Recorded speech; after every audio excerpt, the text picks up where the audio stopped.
La fin du monde, mythe ou réalité?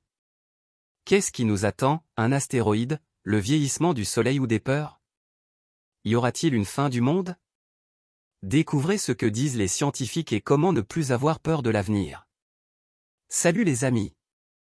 Aujourd'hui, nous aborderons un sujet qui préoccupe les scientifiques, les citoyens, chacun d'entre nous. Quel sera l'avenir de l'humanité? Y aura-t-il une fin du monde et quand? Avant de continuer, abonnez-vous à la chaîne et aimez cette vidéo. Cela nous inspire à créer encore plus de contenu intéressant et utile. La vie sur Terre est apparue il y a 4 à 5 milliards d'années. Depuis, la planète a traversé de nombreux cataclysmes. Aucun d'entre eux n'a pu détruire toute vie, mais en général, une telle menace existe. Nous allons maintenant vous expliquer à quoi pourrait ressembler la fin du monde et comment cesser d'en avoir peur. Baisse des niveaux d'oxygène. Il y a environ 2,5 milliards d'années, la catastrophe de l'oxygène s'est produite. Les cyanobactéries, grâce à la photosynthèse, ont rempli l'atmosphère terrestre d'oxygène et créé un monde où la vie multicellulaire a pu se développer et respirer. Au même moment, il y a environ 450 millions d'années, l'inverse s'est produit. Les niveaux d'oxygène sur la planète ont chuté brutalement. Cela a conduit à l'extinction ordovicienne silurienne, la deuxième de l'histoire en termes de disparition d'organismes vivants. Les raisons sont encore à l'étude.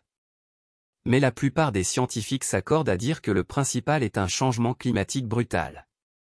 À notre époque, un phénomène similaire pourrait se reproduire. De plus, selon certaines estimations, le réchauffement climatique réduit déjà le niveau d'oxygène dans les océans, provoquant l'extinction d'animaux marins.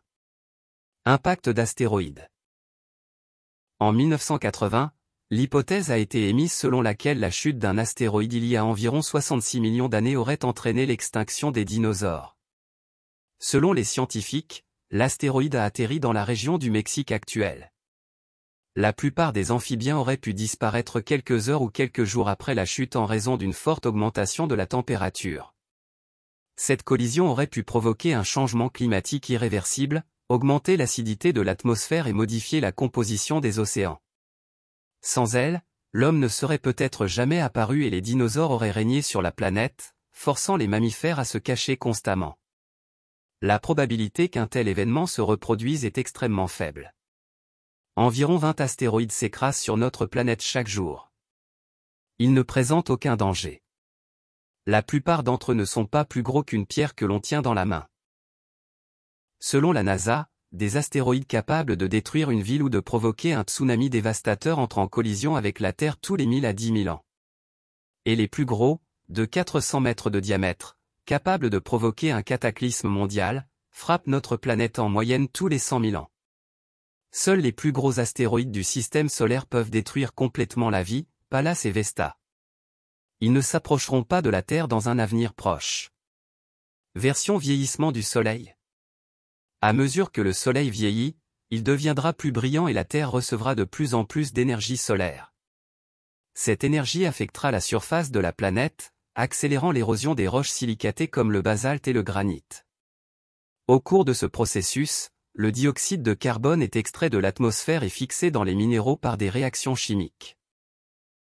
Théoriquement, la Terre devrait commencer à se refroidir à mesure que le niveau de dioxyde de carbone diminue, mais dans 2 milliards d'années, cet effet sera annulé par l'augmentation constante de la luminosité du Soleil.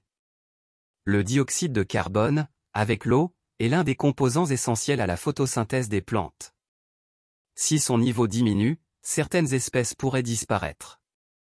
Moins de photosynthèse signifie moins de production d'oxygène. Sa concentration dans l'atmosphère terrestre diminuera, créant une crise pour toutes les formes de vie. Sa concentration dans l'atmosphère terrestre diminuera, créant une crise pour toutes les formes de vie. Elle pourrait finalement tomber à zéro. Selon les scientifiques, cela se produira dans environ 1 milliard d'années. Comment ne pas paniquer et cesser d'avoir peur de la fin du monde? La peur de la fin du monde hante les gens depuis des siècles. Dans un tel état, il est particulièrement important de prendre soin de soi et d'éviter l'hystérie collective. Lorsque l'anxiété vous envahit, les psychologues vous conseillent de vous demander d'abord si l'événement se produit dans le futur, Comment la peur et l'anxiété vous aideront-elles maintenant? Quelle preuve avons-nous que la catastrophe se produira réellement? Quelle est la différence entre vigilance, peur et anxiété? Laquelle de ces deux affirmations préférez-vous? Quelles informations sont disponibles et dans quelle mesure pouvons-nous nous fier à leur source? Comment surmonter la peur à long terme? Comprendre pourquoi cette peur vous affecte autant. La peur du jugement dernier et le stress qu'elle engendre sont d'autant plus intenses que vous êtes obsédé par des choses que vous ne pouvez pas contrôler. Vous n'êtes pas responsable d'un programme d'armement nucléaire et vous ne pouvez pas arrêter un astéroïde en approche. Vous avez simplement peur de l'inconnu, et c'est tout à fait naturel. Essayez de vous libérer de cette obsession pour les choses que vous ne pouvez pas contrôler. Passez à l'action. Si le climat politique actuel vous déprime, vous pourriez vous sentir mieux en vous impliquant dans un mouvement politique ou social. Trouvez une opinion qui vous convienne et participez à des événements ou des discussions locales. Cela ne sauvera pas le monde de la destruction, mais cela vous aidera à vous concentrer sur ce que vous pouvez. Vous pourrez vous calmer en sachant que vous avez fait un effort pour améliorer la situation. Faites une pause dans vos peurs. Si vous ne souhaitez pas vous engager politiquement, essayez de faire une pause dans vos pensées anxieuses et de faire quelque chose qui vous apporte de la satisfaction. Sortez de la ville et profitez de la nature, passez plus de temps avec vos amis ou votre famille, et arrêtez de lire les informations toutes les 5 minutes. Convenez également avec vos proches de ne pas parler de la fin du monde. N'oubliez pas que vous n'êtes pas seul. N'ayez pas peur de demander de l'aide et du réconfort. Demandez le soutien de ceux qui vous traiteront avec compréhension. Et n'oubliez pas que cette situation a aussi ses côtés positifs.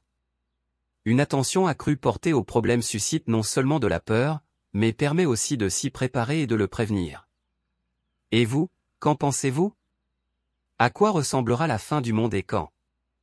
Partagez vos impressions dans les commentaires et abonnez-vous à la chaîne, de nombreuses choses intéressantes vous attendent.